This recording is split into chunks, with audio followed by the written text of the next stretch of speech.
नमस्कार, good evening. मैं हूं आकांक्षा पांडे और खबरों के महाबुलेटिन न्यूज डिकोड खबर A to Z में आप सभी का स्वागत है, क्योंकि जरूरी है खबरों के पीछे की खबर को समझना, खबर के पीछे की खबर लेना।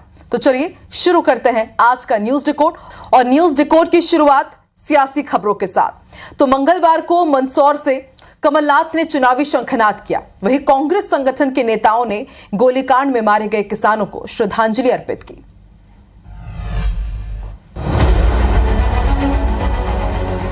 4 साल पहले 6 जून को मंदसौर में गोलीकांड हुआ था।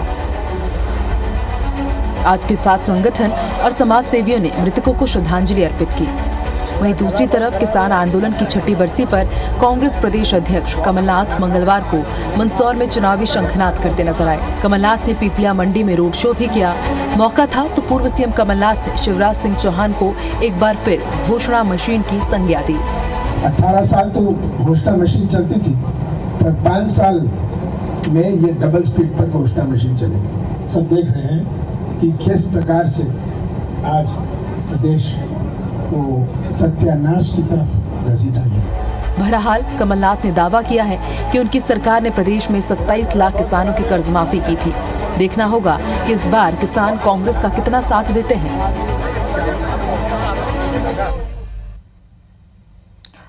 तो आज मंदसौर से कमलनाथ ने चुनावी शंखनाद कर दिया, लेकिन सवाल ये कि आखिर मंदसौर ही क्यों? आइए अब इसे डिकोड करते हैं। तो 4 साल पहले मंदसौर में गोलीकांड हुआ था, जिसमें किसानों की मौत हुई थी। ये वो घटना थी जिसने कांग्रेस को पॉलिटिकल स्कोर करने में मदद की थी। बीजेपी की शिवराज सरकार इस घटना के बाद किसानों के साथ ही आम लोगों के सवालों में घिर गई थी। बीजेपी सरकार को मंदसौर गोलीकांड का डैमेज कंट्रोल करना मुश्किल हो गया था और पिछले चुनाव के जो नतीजे आए थे, जिसमें बीजेपी को कांग्रेस ने मात दी थी, उसमें भी मंदसौर गोलीकांड का बहुत बड़ा हाथ था। और अब फिर से चुनाव आ गए हैं। कांग्रेस इस गोलीकांड के बहाने एक बार फिर से बीजेपी और शिवराज सिंह चौहान की सरकार को किसान विरोधी साबित करना चाहती है। लेकिन यह भी जान लेना जरूरी है कि पिछले चुनाव में मंदसौर में बीजेपी ने कांग्रेस को पटखनी दी थी।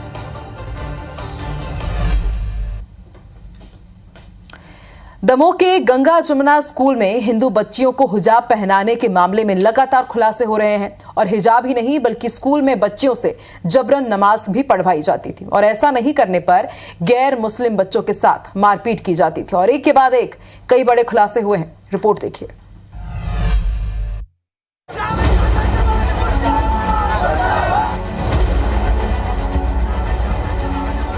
हिजाब, नमाज और धर्मांतरण की साजिश। गंगा जमुना नाम की आड़ में दमोह के गंगा जमुना स्कूल प्रबंधन के इरादों की कलई लगातार खुलती जा रही है। कुछ बच्चों ने हिम्मत दिखाते हुए IBC 24 पर स्कूल की हर करतूत का कच्चा चिट्ठा खोला है। बच्चों के मुताबिक स्कूल में न सिर्फ हिंदू बच्चियों को हिजाब पहनाया जाता था, बल्कि उनसे जबरन नमाज भी अदा कराई जाती थी। विरोध करने वाले गैर मुस्लिम बच्चों के साथ मारपीट भी की जाती थी। ऐसा करने पर डांट फटकार से लेकर मारपीट तक की गई। उर्दू में, अरबी में की शिक्षा दी जाती थी। ये शिक्षा आपको भी दी जाती थी? हाँ, दी जाती थी। क्या पढ़ाया गया आपको? अरबी पढ़ाते थे और उर्दू जो नहीं पढ़ता था तो मारते थे। ऐसे कितने बच्चों के साथ मारपीट हुई वहाँ? बहुत से बच्चों के साथ हुई। तो वहाँ मना करते थे कि स्कूल में जो अगर कोई डांट रहा है ये घर में नहीं बताना? नहीं, ऐसा बोलते थे? एक बार मैम ने बोला था। क्या बोला था? कि स्कूल में मत बताना कि अरबी पढ़ाते हैं। हैरानी ये है कि इतने खुलासों के बाद भी गंगा जमुना स्कूल पर कोई कार्रवाई नहीं हुई। DAO ने सिर्फ मान्यता निलंबित कर स्कूल को कारण बताओ नोटिस जारी किया। इसी हीला हवाली के चलते स्कूल शिक्षा मंत्री इंदर सिंह परमार ने दमोह जिला शिक्षा अधिकारी को हटाने के निर्देश दिए हैं। स्कूल पर कार्रवाई नहीं होने से लोगों में नाराजगी भी बढ़ी है। जांच रिपोर्ट से नाराज बीजेपी कार्यकर्ताओं ने आज DEO SK मिश्रा के मुँह पर कालिख पोत दी। हैरानी ये है कि आखिर शिक्षा विभाग के अधिकारियों ने शिकायतों पर कभी गौर क्यों नहीं किया। मामले के खुलासे के बाद भी सिर्फ मान्यता निलंबित करने की खानापूर्ति से भी प्रशासन सवालों के घेरे में है। तो खबर आपने देखी। आखिर ये किस प्रकार की मानसिकता है? आइए अब इसे रिकॉर्ड करते हैं। जाहिर सी बात है, आप भी हैरान हो रहे होंगे कि आखिर एक स्कूल में धर्मांतरण का गोरख धंधा कैसे चल रहा था और क्यों हो रहा था। इसका जवाब है कि स्कूल संचालक का कहीं ना कहीं कट्टरपंथी संगठनों से संबंध जरूर होगा। अगर पता चले कि स्कूल संचालक को विदेशों से फंड मिलता था तो उसमें भी कोई हैरत नहीं होनी चाहिए। अब बात उस मानसिकता की करते हैं।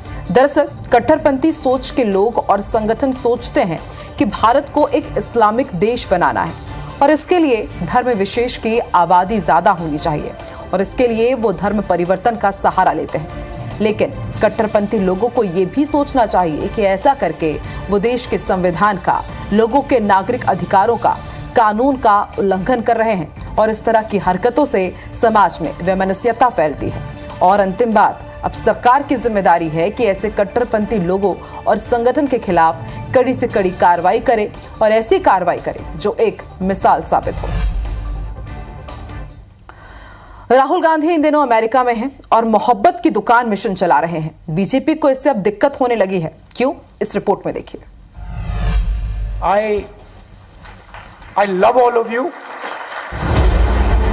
ये राहुल गांधी की मिशन मोहब्बत की दुकान है। राहुल गांधी इन दिनों अमेरिका के दौरे पर हैं। I love all of you. जहां वो अप्रवासी भारतीयों के सम्मेलनों में शामिल हो रहे हैं। I love all of you. I love all of you. I love what you do. तो एक तरफ राहुल गांधी अमेरिका में मोहब्बत की दुकान चला रहे हैं, दूसरी तरफ पहली बार बीजेपी के अध्यक्ष जगत प्रकाश नड्डा ने राहुल के अमेरिका दौरे पर अपनी प्रतिक्रिया दी है और इस पर कांग्रेस का पलटवार होना ही था और हुआ भी। छत्तीसगढ़ के सीएम भूपेश बघेल ने जगत प्रकाश नड्डा पर पलटवार किया है। नड्डा जी को भारतीय जनता पार्टी खुद गंभीरता से नहीं लेती। आपने देखा है कि वो केंद्रीय कार्यालय भारतीय जनता पार्टी का किस प्रकार से अमित शाह जी उसको धक्का दे के पीछे हाथ पकड़ के खींच रहे हैं उसको, तो नड्डा जी को ऐसे भी कोई गंभीरता से नहीं लेते और उसके बयान को हम लोग भी गंभीरता से नहीं लेते। I love all of you. कुल मिलाकर कहना यही है कि राहुल मिशन मोहब्बत की दुकान चला रहे हैं और अब बीजेपी को इससे दिक्कत हो रही है। तो लगातार राहुल गांधी अपने बयानों को लेकर सुर्खियों में बने हुए हैं। बीजेपी आखिर परेशान क्यों है? चलिए डिकोड करते हैं। भाई कोई माने या ना माने, विपक्ष में अगर कोई नेता है जो मोदी को टक्कर दे सकता है या खुलकर दे रहा है तो वो राहुल गांधी ही है। एक वक्त ऐसा था जब राहुल गांधी का बीजेपी मजाक उड़ाती थी, लेकिन अब वक्त बदल गया है। राहुल लगातार अपनी प्रासंगिकता साबित कर रहे हैं। भारत जोड़ो यात्रा राहुल गांधी पॉलिटिकल करियर का टर्निंग पॉइंट साबित हुई है और कहना गलत नहीं होगा कि समूचे विपक्ष ने यह भी सोचा होगा कि भारत जोड़ो यात्रा इतनी कामयाब होगी। कर्नाटक में कांग्रेस की जीत कहीं ना कहीं राहुल गांधी की भारत जोड़ो यात्रा को भी जाता है।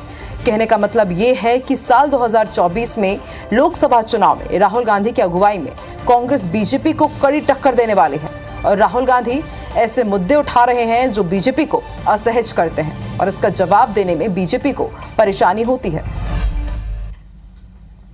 अब बात करते हैं बस्तर की, जिस पर सबका फोकस है और इसको लेकर राजनीति भी खूब हो रही है। रिपोर्ट देखिए। छत्तीसगढ़ की राजनीति में इन दिनों बस्तर की ही चर्चा हो रही है। दरअसल भाजपा प्रदेश प्रभारी ओम प्रकाश माथुर ने बस्तर संभाग का अकेले दौरा किया। वहां पर भाजपा नेताओं से मुलाकात और चर्चा की। तो वहीं लगभग सभी सीटों पर विधायक होने के बाद भी कांग्रेस ने वहां पर फोकस करते हुए संभागीय सम्मेलन किया। इस बीच ओम माथुर के दौरे को लेकर लगातार बयानबाजी की जा रही है। सुनिए कांग्रेस का क्या कहना है। चुनाव है तो उनके मंत्रिमंडल के कई सदस्य छत्तीसगढ़ में फोकस करेंगे, क्योंकि छत्तीसगढ़ में जिस ढंग से बुरी तरह हार हुई है उस हिसाब से मुझे लगता है कि भारतीय जनता पार्टी सबक लेकर नए तैयारी के साथ, रणनीति के साथ चुनाव मैदान में उतरना चाहती है, मगर मुझे नहीं लगता उससे कोई फर्क नहीं पड़ेगा। यानी कांग्रेस का कहना है कि भाजपा के राष्ट्रीय नेताओं को स्थानीय नेताओं पर भरोसा नहीं है, इसलिए उनके नेताओं ने खुद मोर्चा संभाल लिया है और अकेले दौरा और सभा कर रहे हैं। इन आरोपों पर बीजेपी का क्या कहना है, जरा वो भी सुन लीजिए। बस्तर के सारे इलाकों के अंदर में ओम माथुर जी गए और जाने के बाद में वहाँ बातचीत की है। उसका परिणाम भी हमारे नेताओं के दौरे का परिणाम आ रहा है कि अब वहाँ से आदिवासी क्षेत्र से हजारों लोग जो है, वो सैकड़ों लोग जो है वहाँ पे भारतीय जनता पार्टी में प्रवेश कर रहे हैं। यहाँ जान लेना जरूरी है कि बड़े पैमाने में आदिवासी समाज के लोग भाजपा में शामिल हो रहे हैं और ये कांग्रेस के लिए खतरे की घंटी है। भाई बस्तर तो बस्तर है और ये किसके बस में आएगा ये तो वक्त ही बताएगा।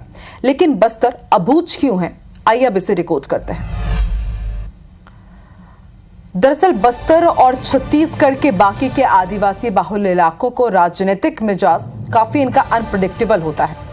अगर इस इलाके ने किसी राजनीतिक दल को समर्थन देने का फैसला किया है तो पूरा समर्थन देते हैं। उदाहरण के लिए आप पिछले चुनाव के नतीजे को देख लीजिए।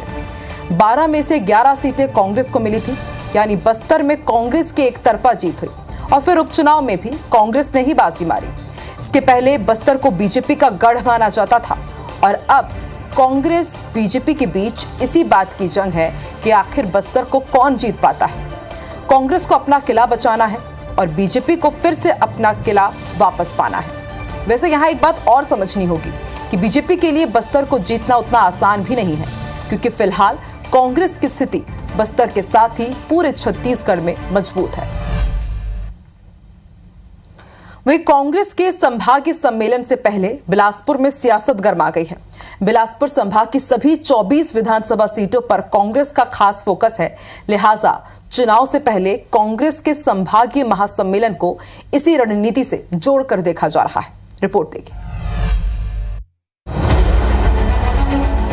चुनाव का समय जैसे जैसे करीब आ रहा है, राजनीतिक दलों की सक्रियता बढ़ती जा रही है। पार्टियां पिछले चुनाव की जीत हार के साथ आगामी चुनाव को लेकर मंथन कर रही है। इसके लिए जहां केंद्रीय और क्षेत्रीय नेताओं का लगातार दौरा हो रहा है, वहीं बैठक और सम्मेलन के जरिए भी पार्टी को मजबूत करने व पक्ष में माहौल बनाने की कोशिश की जा रही है। इसी कड़ी में कांग्रेस बिलासपुर में संभागीय महासम्मेलन करने जा रही है। इस सम्मेलन के साथ ही कांग्रेस का फोकस बिलासपुर संभाग के सभी 24 विधानसभा सीटों पर है। और इसका मकसद यही है कि अभी सबसे ज़्यादा संभावनाएं बिलासपुर से कांग्रेस को दिखती हैं, क्योंकि पिछला चुनाव यहाँ पर हम 24 बिलासपुर संभाग की अगर 24 सीटों की बात करें तो हम 13 सीटों पर जीते थे और 11 सीटों पर हमारी हार हुई थी। तो मुझे लगता है कि यहाँ पर बहुत ज़्यादा चांस दिखता है। और बात करें बीजेपी की तो भाजपा इसे कांग्रेस के डूबने से पहले हाथ पैर मारने से जोड़कर देख रही है। भाजपा का कहना है कि कांग्रेस अपनी गिरती हुई साख और जाती हुई सरकार को बचाने के लिए सम्मेलन कर रही है। तो वो अपने कार्यकर्ताओं के माध्यम से आगामी 4.5 साल में कोशिश कर रही है कि जो उनकी गिरती हुई साख है,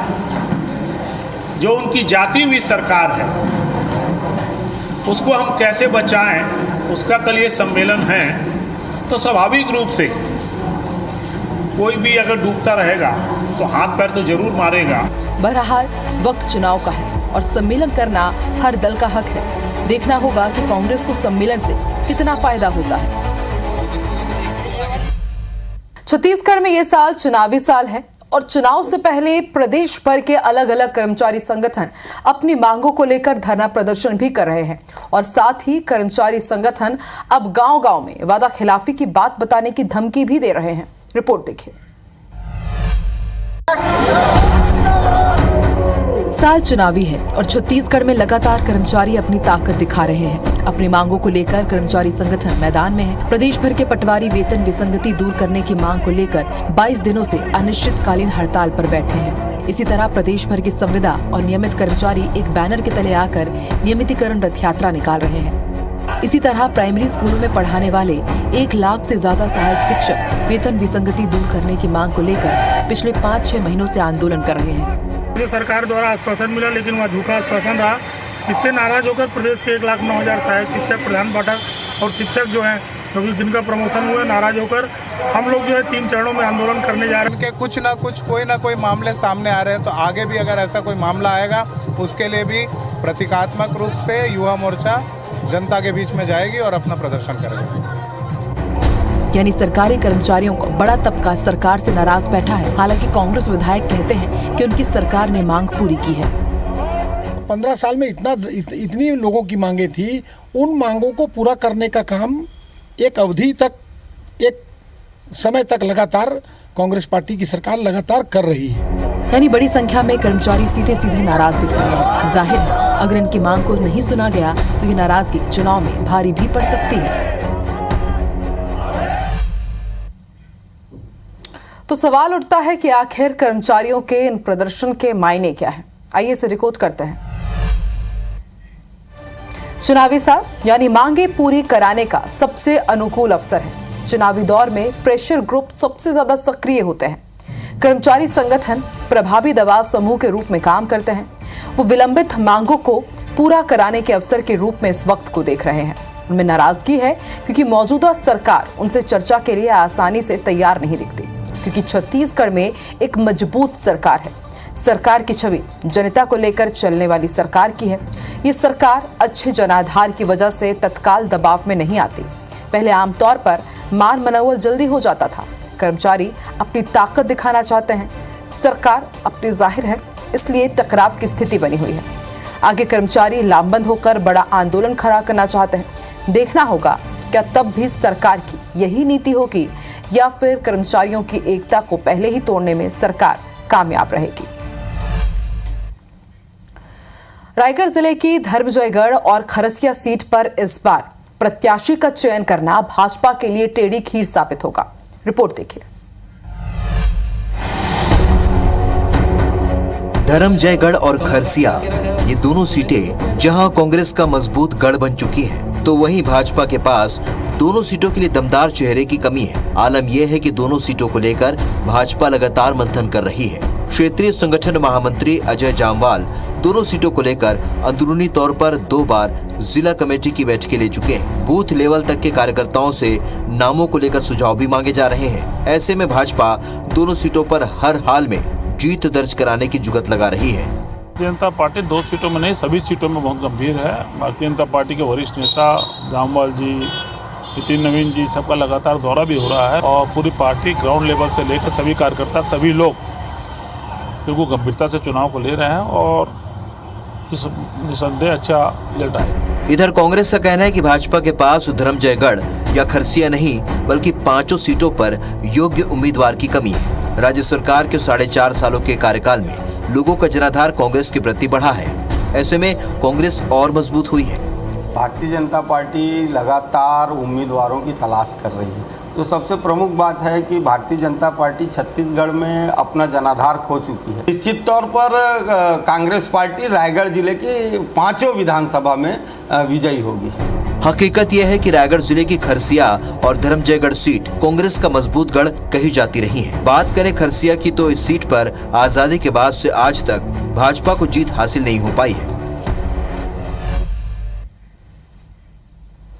क्या सिस्टम इतना बेरहम हो सकता है कि उसे मासूम बच्चों की सिसकियां और बुजुर्गों की तड़प का एहसास ना हो?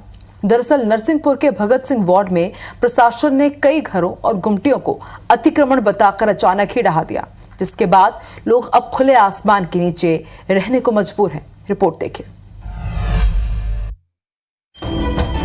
खुला आसमान, मलबे का ढेर बन चुके घर, सड़क पर खाना, सड़क पर सोना। तस्वीरें नरसिंहपुर की है, जहां के भगत सिंह वार्ड में प्रशासन ने अतिक्रमण हटाने की कार्रवाई की। इस दौरान दशकों से रह रहे लोगों के घरों को बुलडोजर से तोड़ दिया गया। बिना नोटिस के हुई कार्रवाई के दौरान लोग अफसरों से मिन्नतें करते रहे, लेकिन किसी का दिल नहीं पसीजा। लोगों का आरोप है कि एक रसूखदार को फायदा पहुंचाने के लिए उनके घर तोड़े जा रहे हैं। 4 महीने बाद टूटेंगे हमारी टपरियां, हम 4 महीने में इंतजाम कर लेते। अब ऐसे पड़े हैं रोडों पे, न कोई यानी कि अधिकारी आ रहा, न कुछ आ रहा। कोई हमारे घर के दरवाजे खिड़की कुछ नहीं खाली करने दिया। वहीं अधिकारी पीड़ितों को पीएम आवास योजना का लाभ दिलाने की बात कह रहे हैं। सभी पात्र पाए गए हैं और सभी को हम प्रधानमंत्री आवास योजना के अंतर्गत हम राशि अंतरित जल्दी कर देंगे। पीड़ितों को भविष्य में भले ही सरकारी योजना का फायदा मिल जाए, लेकिन वर्तमान में वो अपने परिवार के साथ कहाँ रहेंगे, इसका जवाब प्रशासन के पास नहीं है। तो न्यूज डिकोड खबरों का महाबुलेटिन तो है ही, साथ ही करंट अफेयर्स से भरा एक ऐसा शो भी है जो आपको रखता है दूसरों से आगे। तो आज के लिए बस इतना ही, मुझे दीजिए इजाजत। नमस्कार, शुभ रात्रि।